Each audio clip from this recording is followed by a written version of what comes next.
Hello guys, जैसा कि आज हमारा नया कॉमेडी इंटरव्यू अगर में चुड़ियों को दिखाते हैं यहाँ का नजारा।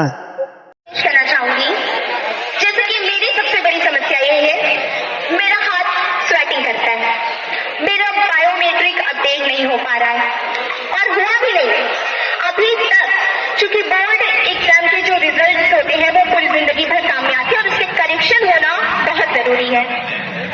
तो हम अभी कल परसों नरसों हर दिन जाते हैं और जन सेवा केंद्र वाले, पोस्ट ऑफिस वाले हमें यही कहकर वापस कर देते कल आइएगा, क्योंकि स्कूल से हम 3 बजे जाते हैं, घर से जाएंगे 4 बजे सरकारी काम खत्म हो जाता है, वो हमें वापस कर देते हैं।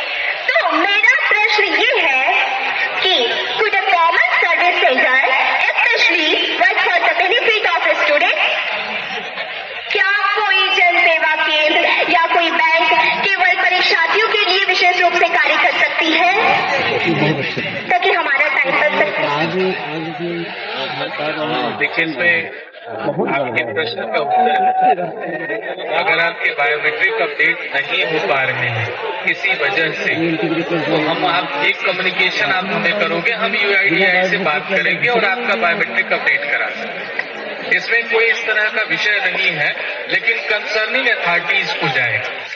दूसरा विषय बेटा ये है कि हम लोग एग्जामिनेशन पे चर्चा कर रहे हैं, आपके प्रश्न इररिलेवेंट है, बच्चों के लायक नहीं है। ये ऐसा विषय है जो एक इंडिविजुअल से संबंधित है। अगर आपके बायोमेट्रिक अपडेट नहीं हो रहा है तो वो हो जाते हैं, इसको इस तरह से नहीं लेने की जरूरत। सॉरी सर, ठीक है, हम किसी और से ले लेते हैं। बहुत बहुत धन्यवाद।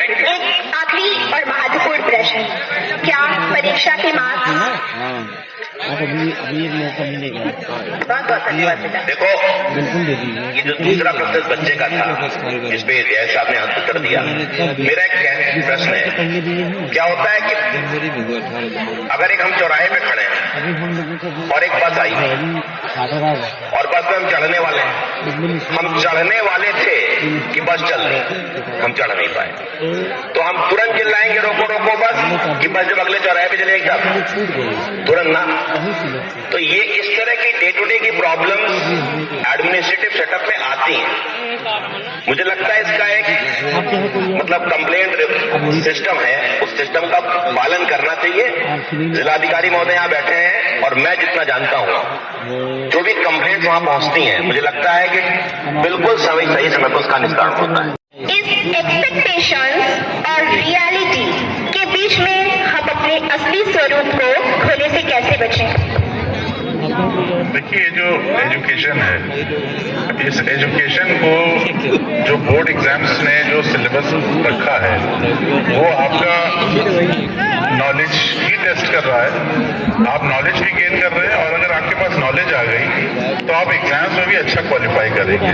तो एग्जाम्स को बोझ की तरह मत देखिए। एग्जाम्स जैसे हम लोग सिविल सर्विस की तैयारी की, मान लीजिए आज हम आईएएस नहीं होते, हम क्वालिफाई नहीं करते, फिर भी हम बहुत कुछ सीख के जाते हैं। हम इंडियन ज्योग्राफी सीखते, इंडियन पॉलिटिकल सिस्टम को सीखते, एथिक्स सीखते, तो बहुत सारी चीज सीखते। तो एग्जाम जो है उसका मेन पर्पस है आपकी नॉलेज को टेस्ट करना।